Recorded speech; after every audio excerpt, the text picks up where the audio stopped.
Muy bien, hoy, esta noche, vamos a comenzar a compartir noticias de último momento con la participación especial del señor Gato Lima. ¿Qué tal? Podemos adelantarle, ¿qué te parece si le adelantamos a la gente un poco? ¿Se escucha bien la música? ¿Se me escucha bien a mí? Yo lo escucho perfecto, no sé los demás. Perfecto, a ver. Sí, sí, vamos a tener una transmisión especial en la cual vamos a estar compartiendo las noticias, noticias de época, digamos. Eh, Hoy los titulares que vamos a tener van a ser política, vamos a hablar de espectáculos, vamos a hablar un poco del informe del tránsito y por último vamos bueno, a tener algunas primicias que guardamos en exclusiva para los televidentes. ¿Quisieras que arranquemos con la primer placa? ¿Estás listo? ¿Estás preparado? A ver qué nos dice el noticiero de la historia, a ver. Comenzamos con política. Política. Bueno, vamos a hablar un poco de política internacional, geopolítica. En el año 1806 llega a las costas de... Ah, no, estamos con otra... perdón, me confundí con la información. Sí, el noticiero es nuevo y la producción, la producción también nos encuentra está trabajando. adaptándose, está trabajando. Vamos a hablar un poco de qué vivía la gente en el siglo XIX, que Ok. podríamos calificarlos como mediáticos en el día de hoy, ¿no? Hay un montón de gente hoy en día que no Ujú. sabemos de qué viven, ¿no? Estos que pululan por la tele, por un montón de lugares, decir, ¿de qué viven, no? Bueno, en la historia no está exento de estos personajes. Y hay muchos que se las han ingeniado sin dejar de ser personajes históricos para hacer lo mismo. Podemos empezar a hablar de un tal José Obregoso. ¿Quién es José Obregoso? Podemos llamarlo como el superhéroe nacional. En el año 1862 ya habían pasado todo lo que eran las guerras de la independencia, ¿no? Toda la gesta de la independencia, la guerra con Un el tiempito, ¿no? Brasil, Hace unas semanitas, digamos, nada hace más. bastante tiempo. Ya se había apaciguado los ánimos internos también de la Argentina, ¿no? La pelea entre los unitarios federales. Y una vez que se terminó con la época de Rosas, dijeron, bueno, vamos a tratar de instalar un poco el ser nacional, ¿no? ¿Qué es el ser argentino? Rescatemos las ideas de las gestas emancipadoras, vamos a darle un premio al que tenga la mayor foja de servicio. Aquel super soldado, el que estuvo en más lugares, el que hizo más cosas. El que estuvo Démosle al 10.000. frente.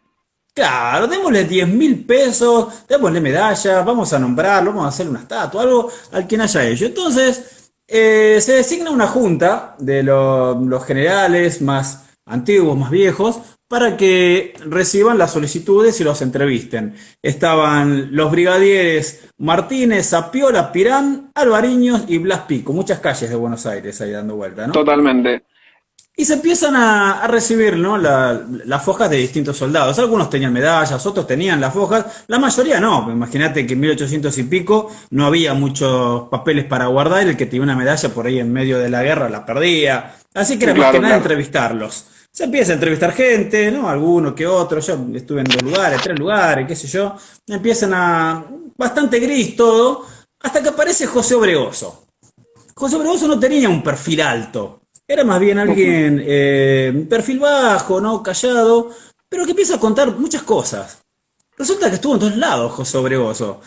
Estuvo entre los ganaderos, cruzó los Andes con San Martín, peleó del otro lado en Chile, en Chacabuco, Talcahuano, Cancha Rayada, peleó en Maipú, estuvo por el Alto Perú, Pichincha, Nazca, Pasco, estuvo en la guerra con el Brasil, estuvo en Ituzaingó, Ayacucho, Riobamba, después estuvo en las peleas internas, al lado del general Necochea, le salvó la vida en Junín. Una vez Necochea se cayó del caballo, él lo cubre con el cuerpo, recibe un Qué par de currículum interesante lanzazos. que tenía. Este señor es desde el cual tenemos la imagen acá. Sí, sí, sí, Ok, ahí está. este es el Veámoslo al señor. señor. Ahí está. José Obregoso. Esta fotografía justamente se la toman cuando él gana el premio, ¿no? Le dan las medallas, le dan todos los premios. Estuvo por todos lados este señor.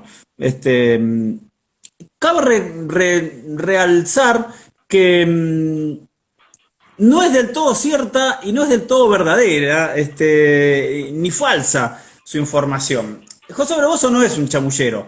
En realidad estuvo en muchos de estos lugares. No siempre estuvo del mismo bando, también hay que acotar. En realidad José Obregoso se termina descubriendo que es peruano. Eh, Ok, ok. ¿No? Digamos, a él le dan el premio, le dan los 10.000 pesos, tenía una deuda de unos terrenos que tenía en Juramento y Libertador, hoy en día saldría una fortuna ese terreno, dicen de 7.000 metros cuadrados, es un interesante lote en Juramento y Libertador, linda zona para tenerla hoy. Él paga esas deudas. Unos años después estalla la guerra de la Triple Alianza con el Brasil, y él parte a la guerra junto a Mitre. Está en Curupaití. Era músico José Obregoso, era trompetista. De hecho, gana el mote del trompa de Ayacucho. Ayacucho es la última guerra de la independencia argentina. Él estuvo ahí. Pues en muchos lugares estuvo. ¿Qué pasa? Cuando vuelve de la guerra del Paraguay, la verdad que los 10.000 pesos se los había gastado ya en unas deudas que tenía por este terreno y Sí. necesitaba algo más de plata. Entonces, ¿qué dice? Si yo soy el héroe que estuve en todos estos lados, muchos no me pagaron el sueldo. Así que yo voy a reclamar los sueldos atrasados. Ah, Y quiere presenta una cobrar demanda. retroactivo este señor. Claro. Presenta una demanda por los sueldos atrasados que no le han pagado de todos los lugares donde estuvo. Como al Estado Nacional le puedes hacer de todos menos tratar de cobrarle, cuando él trata de cobrar esa plata, le hace una investigación más grande que cuando le dan la medalla. Y empiezan a ver que no estuvo en todos los lados que él dijo que estuvo. Empiezan a preguntar, y resulta que no estuvo en los granaderos, no estuvo en un montón de lados, y algunos dicen, sí, estuvo en tal lugar, pero estaba del lado de los realistas, no estaba con Ah, nosotros. Nosotros lo capturamos. Lo que pasa es que en esa época no había muchos músicos, ¿no? No había muchos trompetistas y era algo que se necesitaba porque al no tener un hand y un celular de alguna forma vos tenías que informarle a los tuyos lo que tenían que hacer. Era normal en una totalmente. batalla tocar la trompeta para que los demás sepan qué había que hacer. Y no era para andar derrochando trompetistas. Si el de enfrente tenía un trompetista y vos se lo capturabas, antes que Ujú. degollarlo le decías, ¿querés seguir conmigo? Yo te dejo vivir. Tal cual, Y es tal lo cual. que pasa con Me gusta Obregoso. y quiero que aclaremos, ¿no? Esto, la función del trompetista, porque mucha gente tiene en la cabeza cuando dicen, bueno, hay un músico en medio de una batalla, ¿qué tiene que ver? No, hay señales y lo que ahorra es que en vez de tener una persona gritando, tenés un sonido que te dice Claro. adelante, avanzada, retirada. Claro, las diferentes órdenes las transmitían a través de las trompetas. Como Bregoso era trompetista, zafaba y cada vez que lo capturaban pasaban de un bando a otro. Él había empezado en las fuerzas realistas, después pasa a las fuerzas patriotas, después es capturado de nuevo en Chile y pasa de nuevo para el otro lado. O sea, en muchos lados él estuvo, no en todos los que él cuenta, Sí. y no tampoco tuvo las grandes actuaciones que ha dicho tener.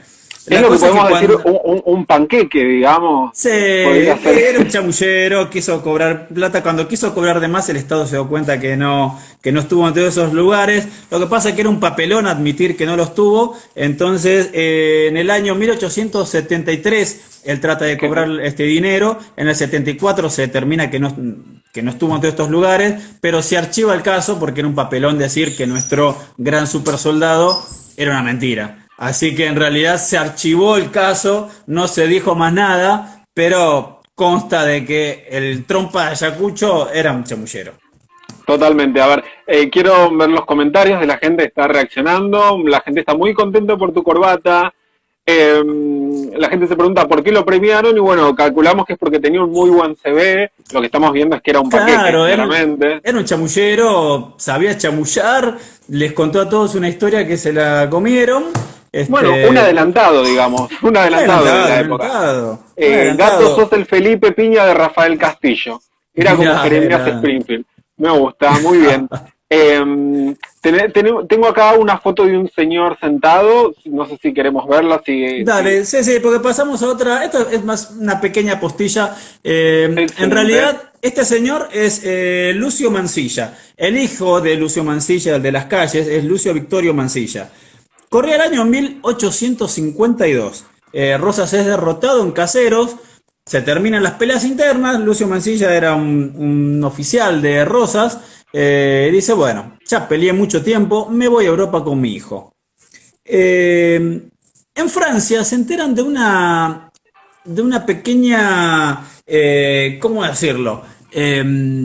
Afición que tenían de ganarse el dinero de una forma muy sencilla los jóvenes parisinos, sobre todo aquellos que sabían idiomas, eran bien parecidos, vestían bien, que era de ser el 14º, el quatorzième, le decían. ¿Qué es esto? Cuando hay una cena, una reunión y hay 13 invitados, hasta el día de hoy dura, ¿no? Se considera de mala suerte. Entonces necesitaban un 14º, por lo menos hasta que llegara otro invitado, o definitivamente para que no sean 13. Muy De ahí interesante. viene cómo se ganaba la vida un montón de muchachos que no tenían otra cosa que hacer que estar vestiditos en un rinconcito del bar y trabajar Lo del que, 14º. claro, lo que le llamaríamos hacer presencias, ¿no? Tipo gente que Claro, va a estar presente exactamente. a tirar facha, digamos, algo así. Así es, como hemos visto, no inventamos nada nosotros, ¿eh? Esto No, ya no, en no, excelente. 1852 ya existía y Ya este señor fue curraban. el que lo trajo acá a Buenos Aires. No tuvo mucho éxito por lo que cuentan, acá no prendió, pero bueno, lo trató. Nadie puede decir que no lo intentó. Trataba de vivir de ser el 14º. Excelente, un visionario, se adelantó a todas las generaciones de Gran Hermano, quien jamás lo Viste, hubiera decirle a imaginado. Vicky Cipolitakis que vaya a hacer canjes, mira. Totalmente, totalmente. ¿Querés que cambiemos de tema? Vamos a pasar Pasamos de tema, a otro segmento. pasamos de Vamos tema. al segmento espectáculos, a ver qué es lo que nos depara la época. Espectáculos, cómo no. Corría el año 1806, año en que los ingleses deciden venir a hacer la segunda invasión a las Américas. La primera fue en 1492 cuando llega Colón y nos invaden los españoles, ¿no? Aclaremos que no descubrieron nada los españoles, ya estaba descubierto América hace rato, vivíamos un montón de gente acá. Los españoles nos invadieron en 1492, en 1806 lo tratan de hacer lo mismo los ingleses. Y no tienen la mejor idea que venir a invadirnos por Buenos Aires. Y justo en Buenos Aires tenés que venir. Bueno, vienen por Buenos Aires. Esto que pinta más como un asunto de geopolítica, en realidad lo vamos a transformar en el rubro espectáculos. ¿Por qué? Cuentan las crónicas de la época que el día 25 de junio de 1806, bueno, Sí, desembarcan sí. primero, una pequeña reseña, desembarcan en Quilmes, vienen por Ensenada, ¿no? Entran a la capital por la avenida Montes de Oca. A mí me encanta leer a veces las calles y lo relacionás con hoy en día, ¿no? Decir, por acá Sí, sí, porque vinieron, estás por acá pasó recorriendo tal lugares cosa. históricos. Sí, sí, Claro, sí. ¿viste? ¿Quién iba a pensar que por la avenida Montes de Oca, que muchas veces pasás, por ahí venían entrando los ingleses, ¿no? Hasta el centro, hasta lo que era en ese momento el centro, que era la parte de Retiro, que estaba el fuerte, no estaba la casa de gobierno, estaba el fuerte, todo eso es la parte central de Buenos Aires. En ese momento había 45.000 habitantes más o menos en la ciudad de Buenos Aires, no era una gran metrópolis, era así como una pequeña ciudad. Más que nada, esa primera invasión inglesa vienen con el ejército 71 de infantería, los Highland escoceses. Puede ser, creo Eh, que tenemos imágenes exactamente. Y acá viene por qué esto pasa por el espectáculo, o más bien por interesantes. la moda. Consta en las crónicas de la época, vamos a leerlo porque hay una descripción muy bonita de la señora Mariquita Sánchez de Thompson, muy conocida porque años más tarde es la que canta, interpreta nuestro himno nacional por primera vez. Pero años antes queda impactada cuando entra el 71 de Infantería de los Escoceses y dice, entraba por la plaza el regimiento 71 escocés, al mando del coronel Pack. Las más lindas tropas que se podían ver, el uniforme más poético, botines de cinta punzó cruzada, una pollerita corta que dejaba parte de las piernas al desnudo, un chal escocés y una casaquilla roja punzó. Podemos decir, podemos aseverar que el 25 de junio de 1806, en Buenos Aires vimos por primera vez las minifaldas. Así es. Muy interesante este hecho, muy disruptivo en cuanto a la moda. ¿Quién lo hubiera imaginado? Porque Así uno es. tiene asociado a la guerra muchas innovaciones tecnológicas. Eh, Claro. pero bueno, muy interesante, hombres de pollera, muy deconstruido, digamos, muy visionarios, ¿no? Yo creo que uno Y no tiene que sobre mirar tanto hacia todo, adelante. claro, más allá de hombre o mujer, nunca en estas tierras se habían visto polleras tan cortas. O sea, de Totalmente. repente veían pasar un montón de personas en pollera por arriba de las rodillas. Acá, obviamente, las damas de la sociedad, las polleras llegaban hasta los tobillos, no se podían ver prácticamente los tobillos de las mujeres, no estaba bien visto eso. Y de repente veían desfilar piernas casi desnudas. Así Esto que la primera vez que vimos repitamos el año, por favor, así 1806. 1806 llega la 1806. minifalda a Buenos Aires, A ahí, a mitad de Buenos camino. Aires, ¿eh? Tremendo, increíble. Ahí. Y siguiendo con la temática de las invasiones inglesas y de los espectáculos, esto lo podría estar contando hasta casi te digo que Jorge Rial. Las segundas partes nunca son buenas, y esto también lo demuestra. En 1807 deciden volver los muchachos, dicen, vamos a volver, vuelven con más gente. La primera invasión inglesa eran aproximadamente unos 1.500 soldados, en la segunda vuelven más o menos con 12.000. Ya era algo mucho más importante. Deciden ahorrar tiempo y en lugar de desembarcar en Quilmes, desembarcan directamente en la ciudad de Buenos Aires, más o menos a la altura de Retiro. En esa época no existía Puerto Madero, así que donde estarían hoy los diques de Puerto Madero era donde llegaba la orilla del río, o sea, era mucho más cercano a la ciudad, la orilla. Desembarcan a la altura de Retiro. Básicamente los combates se producen en dos lugares, la zona norte y zona sur de Buenos Aires. La zona norte era lo que era Retiro, y en la zona sur, en las inmediaciones de lo que hoy sería San Telmo. El 45 de Infantería, el Regimiento 45 de Infantería, entra por la calle Humberto Primo. Muchas veces la habremos caminado, yendo ahí a Sí, la, sí. a la, a la feria, ¿no?, de San Telmo. ¿Y cuántas veces pasaste por la iglesia de San Telmo? Bueno, entran por el Humberto Primo, se establecen en la iglesia de San Telmo, básicamente para usar los campanarios para poder ver, ¿no? Eran los puntos altos de la ciudad, y toman un hospital que estaba al lado, el hospital de los betlemitas, para sus propios heridos. ¿Dónde entra la parte del espectáculo aquí? Bueno, en cierto momento, sus colorados soldados empiezan a tener un poco de sed, no de agua exactamente, y enfrente de la iglesia de San Telmo, la señora Martina Céspedes atendía por la ventana de su casa, y vendía bebidas, vendía algunos alimentos, lo que diríamos un maxi kiosco. Era el maxi de Martina. Martina Céspedes tenía 45 años, tenía tres hijas, una de ellas se llama Josefa. En un momento dado, 12 soldados golpean la ventana y le exigen que le vendan bebidas alcohólicas. Ella le dice que lo hace, pero que pasen de a uno para evitar, ¿no?, la muchedumbre, que justo aparezcan soldados de los nuestros y se arme un quilombo en la casa. Así que vayan pasando de a uno. Les daba las bebidas y junto con sus tres hijas, más la suma de la bebida alcohólica, les pegaba un garrotazo en la cabeza, los ataba y los metía en el sótano de la casa. Así, uno a uno, fue juntando 12 soldados escoceses que los capturó. Increíble, cómo... Acá no termina igual, acá empieza el Ok, chisme. ok, ok, ok. Los combates después siguen, ¿no? Fue bastante diferente la segunda invasión que la primera. En la primera estuvieron más o menos unos 45 días, habían tomado la ciudad los ingleses. En la primera no, en realidad nunca llegaron a tomarla, los combates duraron un poco más de un día, al segundo día se rinden. Entonces, al segundo día, cuando se rinden los ingleses, Martina Céspedes se presenta en el fuerte de Buenos Aires con Santiago de Liniers y le dice, mire, don Liniers, yo capturé un par de soldados, los tengo en el sótano de mi casa.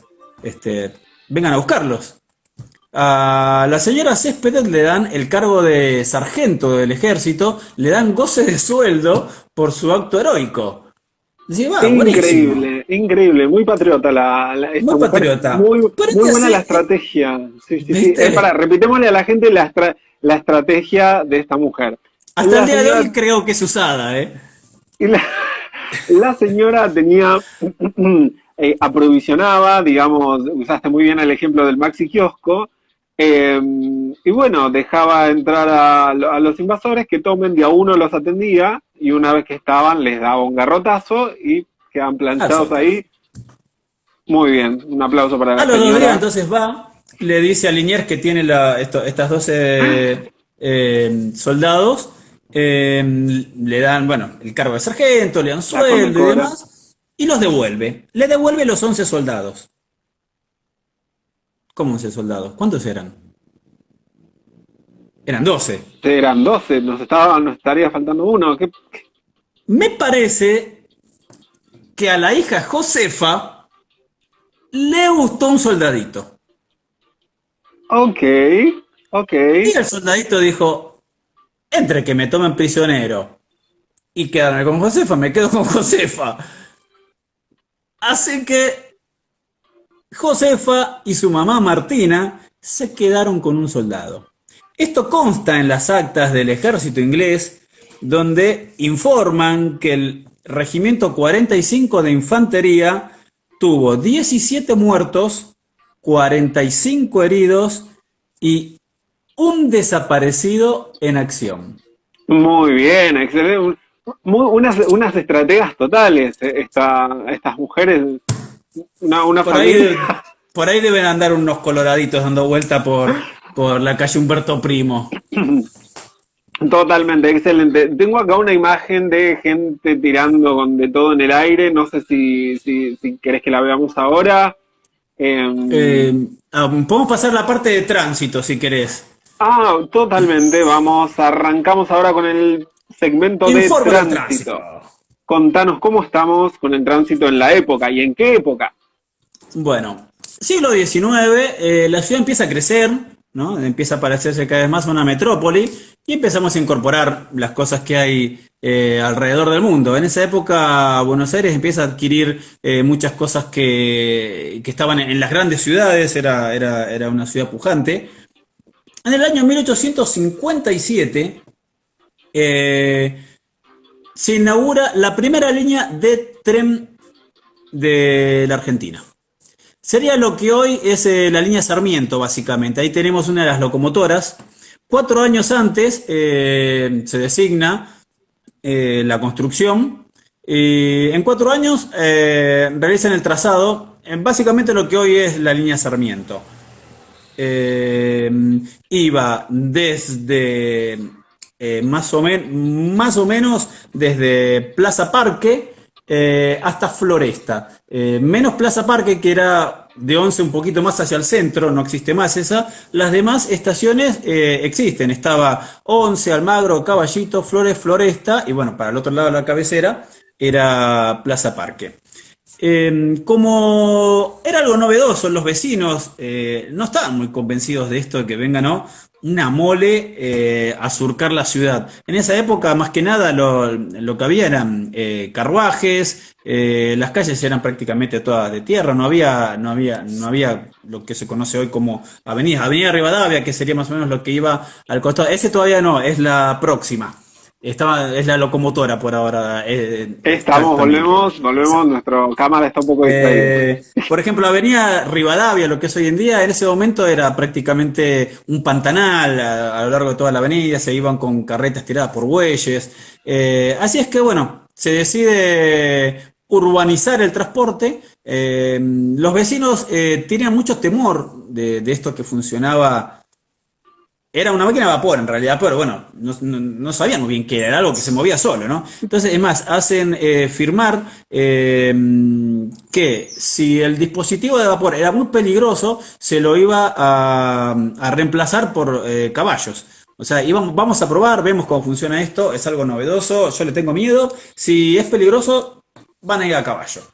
La Totalmente, cuestión es los vecinos estaban, a ver, temerosos. claro, totalmente, pasamos del caballo a una máquina que se mueve, que como representa una novedad, una innovación tecnológica con todos sus peligros, como el 5G de la época, digamos. Claro, o como los autos que se manejan de forma autónoma hoy en día, que los miramos medio de reojo, es decir, y si yo, viste, tenemos un poco de miedo del auto que se maneja autónomo, o los drones que van a hacer entregas también de forma autónoma, te compras algo por Totalmente. Mercado Libre y te llevan un dron. Bueno, en algún Pasamos de momento, un caballo a esto. Sí, claro, bueno, en el año un carruaje. 1857 llegan las locomotoras arriba del vapor Borland que venía de Inglaterra. Las locomotoras se construyeron en la ciudad de Leeds, el mismo del Leeds United, donde el loco Bielsa subió hace unos días a la primera división inglesa. Un poco de deportes metemos ahí. Muy Eh, bien. bueno, llegan, lo descargan en el puerto, los ponen sobre las vías y en algún momento había que probarlas. Le ponen de nombre la porteña y la argentina. Los nombres no son casuales. En ese momento Buenos Aires estaba separada de lo que era la Confederación Argentina. Así que le ponen estos dos nombres como para una demostración de unión, porque se decía que los porteños no eran argentinos y demás. Se decía hacer una prueba con la Argentina, la locomotora de la Argentina. Suben funcionarios, personal de lo que sería de los trenes en ese momento, y van desde Plaza Parque hasta Floresta. En el camino se lo cruzan al señor Vélez Arfiel, el mismo de Vélez Arfiel, que vivía por Almagro, tenía una quinta cerca de lo que hoy está el Hospital Italiano, el lugar donde yo nací hace 46 años y 2 días, en el Hospital Italiano. Bueno, ahí tenía la quinta Vélez Sarsfield. Se lo encuentran en el camino, paran, lo suben, bueno, van hasta allá. Era un éxito, todo bien, llegan a Floresta, hacen un brindis, ahí un ágape. Podemos ver la imagen esta que tenemos. ¿Querés que...? Creo que solo la de la locomotora la que ilustra Ok, esta. vamos a dejarla ahí mientras tanto. Perfecto. Dale, bueno, le ordenan dar la vuelta, vuelven, a la vuelta se entusiasman un poco como todo había andado bien, aceleran un poco, dicen las crónicas de la época que llegan hasta los 40 kilómetros por hora, resulta que descarrila en Caballito. Descarrila, no hay heridos graves, pero un montón de contusos, golpeados, quemados con habanos, ¿no? Y dicen, si nos enteramos de esto, los vecinos nos sacan el tren a la miércoles.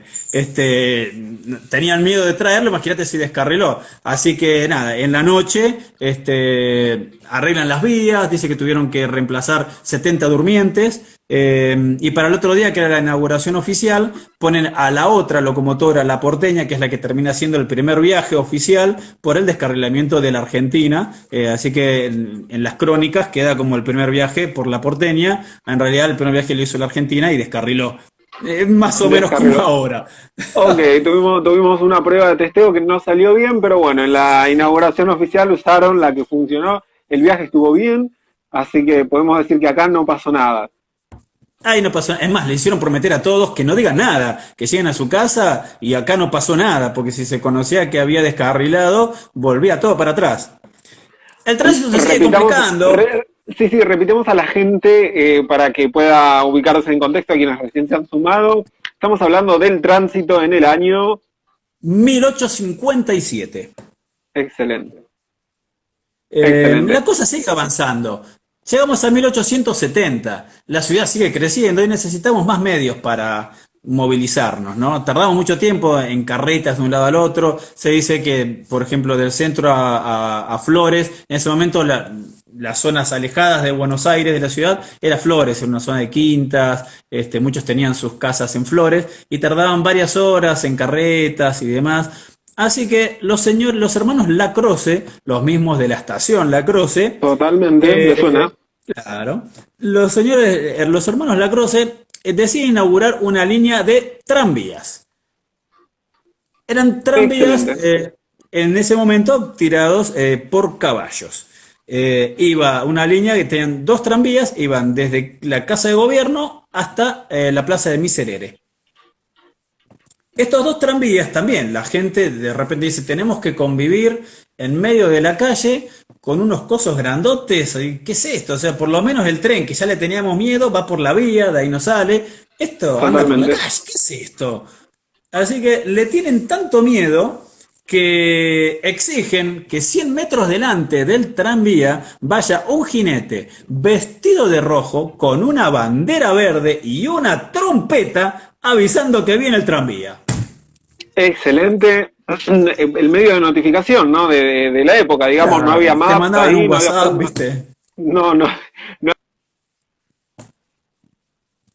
Eh, Había tenido tal éxito el tranvía Sí. que unos meses después Ya se llevó a podemos ver la cabo una imagen, ¿no? boda. Podemos ver la imagen Sí, sí, del... había un tranvía ahí creo que es la imagen ¿Es 2. este? ¿Es este? Ahí estamos. Estamos bien, estamos en lo correcto, excelente. Eh, Se lleva a cabo una boda el día 2 de agosto de 1970, unos meses después, en la iglesia de Valvanera, la iglesia que está ahí en Once por la calle Ascuénaga, también lugares que hoy existen. Y los novios deciden alquilar el tranvía. Alquilan el tranvía y en ellos van los invitados, va una banda que toca en la boda. Tiene tal éxito que los tranvías empiezan a tener una segunda función y es el alquiler, el charter. Inventaron también el charter en esa época y Muy los bien, alquilan para las bodas, para llevar los invitados. Tenían su muy horario de bien. día y de noche tenían estos alquileres como un acontecimiento social. Llegan los novios en el Totalmente. tranvía. Totalmente, un 15 en el tranvía, me imagino ahí, o tal Claro, vez, no sé, me imagino el día de la niñez ahí con Mickey, Scooby, todos arriba del en la tranvía, época ahí. bailando ahí, bailando lo que sonaba en la época. Así es. El tránsito sigue evolucionando en la ciudad de Buenos Aires. Ya principios del siglo XX, en 1901, el tren de la alegría de Ituzaingó tendría que ser, por lo que ponen ahí. Este, en 1901, principios del siglo XX, ya el auto ya había llegado a Buenos Aires. Había unidades, unos años antes ya habían llegado a finales del siglo XIX, en 1890 y pico, ya habían llegado los primeros autos. Se lleva a cabo la primera carrera de la historia en Buenos Aires, 1901. Los autos en ese Excelente. momento también eran vistos con un poco de temor. Había pocas calles en las que transitaban, decían andan a la velocidad de 35 kilómetros por hora, decían los Qué vecinos, ¿no? Es locura, una qué locura. locura. Viste, era una locura. Pero bueno, es inevitable, el progreso llega y no pide permiso. Los autos llegaron a Buenos Aires y hacen la primera carrera. En el hipódromo de Palermo, se lleva a cabo la primera carrera en el año 1901. Se organiza, según dicen las crónicas de las épocas, hasta podemos tener un informe meteorológico. Se hace a las 2 de la tarde, decía que hacía 29 grados, un día soleado y con poca humedad. Con lo Qué cual era excelente, un día ideal. datos muy importantes para una Muy carrera, importante. claramente no es lo mismo correr un día de lluvia que un día de sol, Por así supuesto que que no. muy Pero bien así para todo ti. hubo poca asistencia de ese. Parece que no despertaba muchos adeptos el automovilismo, quizás con temor. Al igual que las primeras locomotoras, los primeros autos eran a vapor.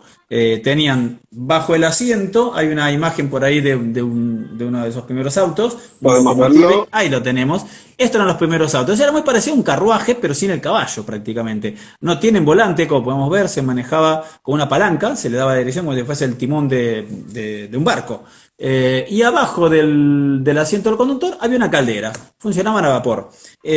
Había unos primeros autos que empezaban a tener motor a explosión, tal es así como en esta primera carrera. Participan 7 autos, hay 5 autos locomotive, que son estos que vemos en la imagen, a vapor. Un auto experimental de un tal Salgado, que también funcionaba a vapor, no hay muchos más datos, y un auto Rochester. Ese auto Rochester tenía un motor a explosión. En esa época no existía la nafta, se usaba benzina. Tampoco había, obviamente, estaciones de servicio. En la benzina, los que tenían autos a benzina en Buenos Aires, que por lo que dicen eran más o menos unas 20, se le iban a comprar a los tintoreros. Los tintoreros usaban benzina para sus planchas, así que cuando necesitaban cargar el tanque, Lo iban a la tintorería y usaban, le compraban al lo usaban tintorero. como combustible, totalmente. Así es. Esa carrera, bueno, tiene un resultado. Corría personajes conocidos. Estaba Torcuato de Alvear, que después termina siendo intendente de la ciudad de Buenos Aires. Y el señor Cassoulet, que era quien manejaba ese Rochester a benzina, es el que termina ganando. Dicen que a 73 kilómetros por hora. Tiene la particularidad que al ganador se le incendia el auto. Se ve que lo exigió demasiado y cuando cruza la meta se empieza a prender fuego la benzina. Simplemente dicen que cortó el paso del combustible y lo apagaron. No pasó nada más. Claro, muy, Y muy le interesante regalaron. el transporte de la época. Venimos uno que se descarrila, otro que se prende fuego. Bueno, Interesante. experimental es todo, ¿no? Uno iba haciéndose camino al andar, como decía Atahualpa.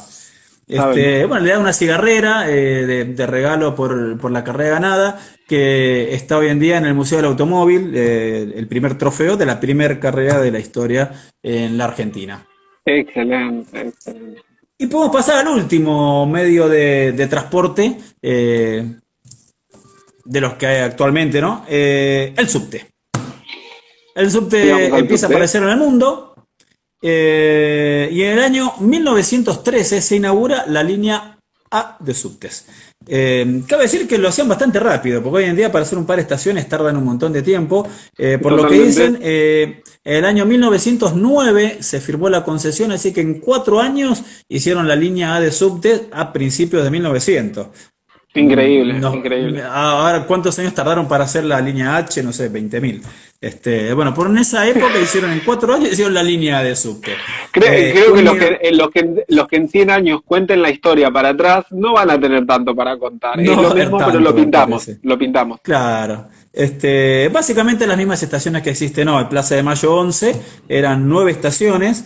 El 1 de diciembre a las 3:25 de la tarde, Victorino de la Plaza, vicepresidente de la Nación en ejercicio, porque el presidente de Sáenz Peña estaba con licencia de salud, sube a esa primera formación e inaugura el subterráneo.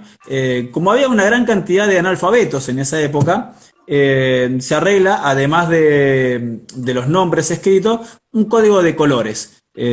Por acá lo tengo anotado, pues la verdad no me voy a acordar todos los colores de memoria de las Excelente, excelente. estaciones. Y de paso los nombres, que son las mismas estaciones que están, no inventaron ninguna más. No, no, O sea, totalmente, totalmente.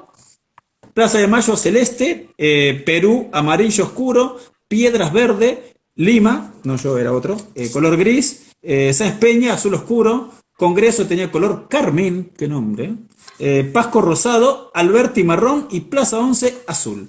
Entonces, la gente que no sabía leer se podía ubicar por los colores. Hoy en día igual las líneas siguen teniendo colores y por lo que he leído, la verdad que nunca le había prestado atención, lo haré la próxima vez que viaje en subte cuando pase la cuarentena. Si vas a esas estaciones dice que todavía puedes ver esos colores que están en las columnas o en partes viejas de la estación que estaban con esos colores para poder Vamos a prestarle más distinguirlas. atención entonces a las estaciones de la línea A, que fue la primera, y sobre todo a estas estaciones que tienen colores característicos, que bueno, en esa época como había mucho analfabeta, había que poder identificarlos con algo, ¿no? Que Y funciona, aparte de sí, un sistema completamente nuevo. Hoy nos perdemos con los subtes, y imagínate en esa sí. época. Como tampoco inventamos el machirulismo, cuentan las crónicas de la época que las mujeres tuvieron que esperar varios días para poder subir al subte. No porque lo tuvieran prohibido, sino porque los caballeros, que no eran tan caballeros como dicen, nada, pasaban antes y no dejaban subir. En ese momento Ah, más que nada era como algo turístico. Después empezó totalmente, a tener, totalmente. ¿no?, un Creo uso que tenemos de. una imagen de gente esperando, ¿te parece que Claro, la gente se corresponde? agolpaba, así es, Vamos a se verla acá, vamos a agolpaba, verla acá. y la mayoría, bueno, los hombres subían. Una particularidad era que la gente, bueno, como sabemos, desde el principio los recorridos eran circulares, viste que subís al subte, llegás a la cabecera y podés volverte para atrás, no tenés que sacar Totalmente. otro boleto. En esa época era igual, entonces la gente iba y venía. Tuvieron que salía de Plaza de Mayo, iba hasta 11 y cuando volvía en la estación anterior a Plaza de Mayo, paraban el subte, los tenían que obligar a todos a que bajen porque si no iban y venían todo el día y la gente no quería bajar. Era la novedad, era como ir a Disney, ¿viste? Era Disney pero Sí, sí. 5 metros bajo tierra. Así que pasó eso. Totalmente. Vamos a leer Tuvieron que empezar un a poquito obligarlos a que bajen. totalmente, vamos a leer un poquito los comentarios de la gente Dale. desde que arrancamos el tren de la alegría. Respecto a los coches, eran más parecidos a los autos locos y vemos la imagen y, bueno, nos recuerda 11 a las 19 horas. No han cambiado muchas las cosas, creo que conservamos algunas, nos enamoramos de algunas cosas, entonces, bueno, las conservamos. La gente apretada en los subtes desde tiempos inmemoriales. Yo creo que hay cosas que no han cambiado demasiado en la historia No, y no, es para nada. interesante. Y claro, lo que La pasa es que en pobre esa época estaba lleno de argentinos, Buenos Aires, y ahora también, así que no cambia. Totalmente. Aparte, muy interesante esto, ¿no? En el código de la época, en ese entonces no teníamos esto de las damas primero. Era un, bueno, No, estamos todos no. apurados hoy. Bueno, algo hemos avanzado, digamos. Así es. Bueno, también una pequeña postilla cuando abren la línea B en el año Sí, 1930, en las excavaciones en un momento creen encontrar los restos de un mamut. Llaman al director del Museo de Ciencias Naturales en ese momento, que les dice, no, bueno, acá no había mamuts, sacan las excavaciones, los huesos, termina siendo un mastodonte, que es más como un familiar, una mezcla como entre oso y elefante, grandote, sí, por eso la confusión con el mamut, pero bueno, el mamut de Buenos Aires está exhibido en el Museo de Ciencias Naturales, alguna vez hemos ido a visitarlo y figura, está y dice que fue encontrado en las excavaciones del subte B, excelente, excelente. Se está llama Mastodonte, la versión, nuestra mastodonte, versión del encontraron un mamut. mastodonte, así es. Excelente. Este, bueno, esta charla más que nada vino porque mañana es 17 de agosto, es una fecha patria, y Así queremos es. un poco darle una tinta histórica a la charla, Totalmente, por la totalmente. fecha de mañana. Totalmente, quisiera aprovechar los últimos momentos para poder contarles un poco a la gente que recién se está enterando o se enteró hace poquito que mañana es feriado. eh, ¿Qué es lo que tiene este feriado en particular? ¿Qué es lo que conmemoramos? Bueno, particularmente conmemoramos el paso a la inmortalidad del general José de San Martín, ¿no? Bueno, hay muchas cosas para contar históricas y demás, no sería el hecho, ¿no? Para eso están los historiadores. Yo no soy un historiador, simplemente soy un aficionado a la Un historia, me gusta aficionado. leer. Totalmente, totalmente. Así que no sería que empiece a detallar, ¿no? Básicamente sí podemos decir, bueno, José San Martín nace en un pequeño pueblito, Yapeyú, en Corrientes, en el año 1778. Muy joven, muy chico, pasa a vivir a España. Su padre forma parte del ejército español, trasladado a España. A los 6 años él llega a España, va a estudiar un seminario. Y muy joven también es incorporado, bueno, al ejército. A los 11 años ya entra como cadete, que era muy joven hasta para la época. Normalmente, igual en esos años, viste que se hacían las cosas muy jóvenes, la Sí. vida, la expectativa de vida era más corta, generalmente las cosas se hacían a más temprana edad, pero aún para ese momento era muy joven, a los 11 años. Imagínense que a los Un 12 niño, años digamos, ya hoy en el era Día un de la nene, sí, Niñez. sí. A los 12 años ya tiene su primera experiencia en combate en África, a los Totalmente. 13 años también participa en combates en Orán, ya a los 17 años ya era teniente, bueno, participa en batallas en Portugal, la famosa batalla de Bailén contra Napoleón en 1808. Pero bueno, básicamente lo que quiero resaltar de San Martín, que ya todos sabemos que cruzó los Andes y demás, por lo que vemos, a temprana edad él ya estaba acomodado en España, ¿no? A los 17 años ya tenía el grado de oficial y en 1812, ya a sus 30 y pico de años, era teniente coronel, era un alto oficial en España, hijo de españoles y más. Increíble que ni siquiera llegando a los 20, cuando uno está a duras penas, algunos están todavía rindiendo las últimas materias del secundario, otros están a mitad de su carrera de la universidad, él ya era todo un adulto, Claro, ya hace tenía una rato, ¿no? carrera vasta. Pero, claro, a pesar de tener su vida acomodada, podría haberse quedado acomodado, eh, destaco, algo le hacía ruido, ¿no? Algo le hacía ruido. Él había nacido en estos parajes lejanos, pero la verdad que no tenía un mayor afecto que lo una, porque a los 6 años ya estaba en España. Pero así todo, sentía que las cosas acá no eran justas, ¿no? ¿Por qué teníamos que estar bajo el yugo de la tiranía española? Y a pesar de tener una vida acomodada y poder haberse quedado tranquilamente y haber sido general y demás en España, decide venir y siguiendo sus ideales, sus convicciones, él, bueno, tiene el acceso a, cuando combate a Napoleón, a libros de lo que era, ¿no?, la parte más progresista francesa, ¿no? A Rousseau y demás, libros de gente con pensamientos progresistas. Y decide venir acá y tratar de traer esos pensamientos, ¿no?, a estos parajes. Llega en 1812 desde Londres, donde también toma contacto con otros pensadores progresistas americanos, como Miranda, bueno, con O'Higgins y demás.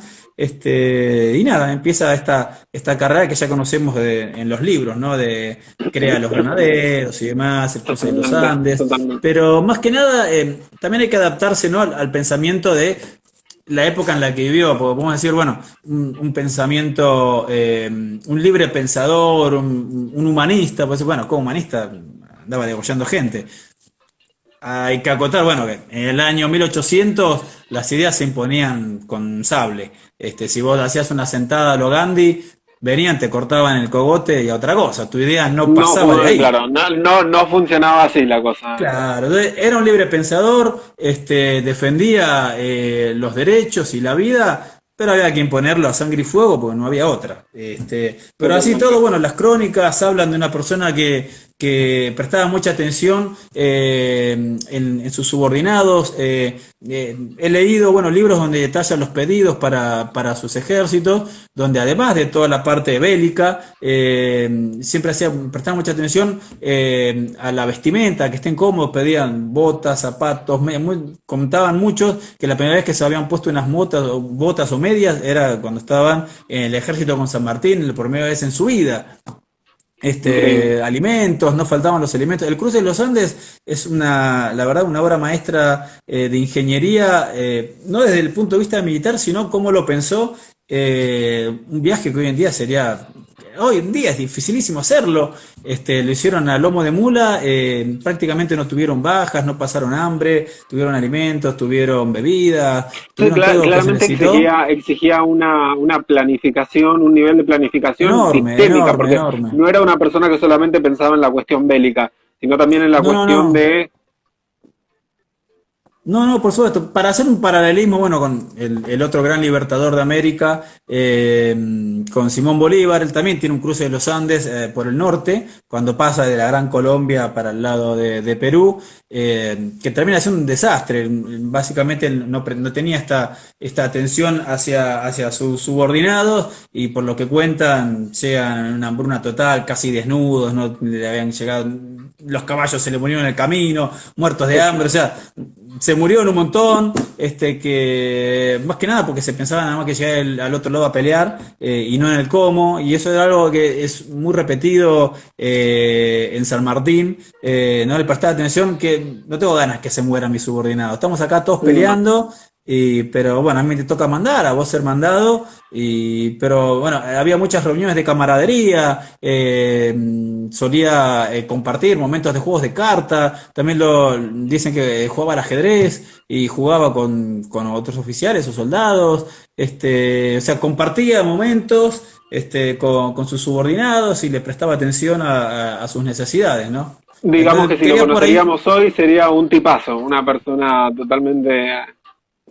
Sí, sí, totalmente bueno, tendrá admirable, como todos, ¿no? humano, Todos tenemos nuestras cosas, totalmente, pero no era un bárbaro en absoluto. Le tocó el totalmente. momento histórico que le tocó, pero bueno, quería resaltar eso, ¿no? Que prestaba mucha atención a su gente. De hecho, al igual que Belgrano, que es el otro gran personaje nacional, termina olvidado, solo en la pobreza por la política argentina, ¿no? Las desconfianzas. Él cuando termina la gesta libertadora, en Buenos Aires no lo querían cerca porque tenían miedo de que se metiera y la gente obviamente era como decir, no sé, es Maradona y Gandhi juntos, si venía acá la gente va a querer que lo elijamos presidente, entonces no lo Totalmente. querían cerca, no lo querían cerca, lo exiliaron y bueno, termina muriendo solo, lejos, ¿no? En Boulogne-sur-Mer, en Francia, olvidado. situación similar que le pasa a Belgrano,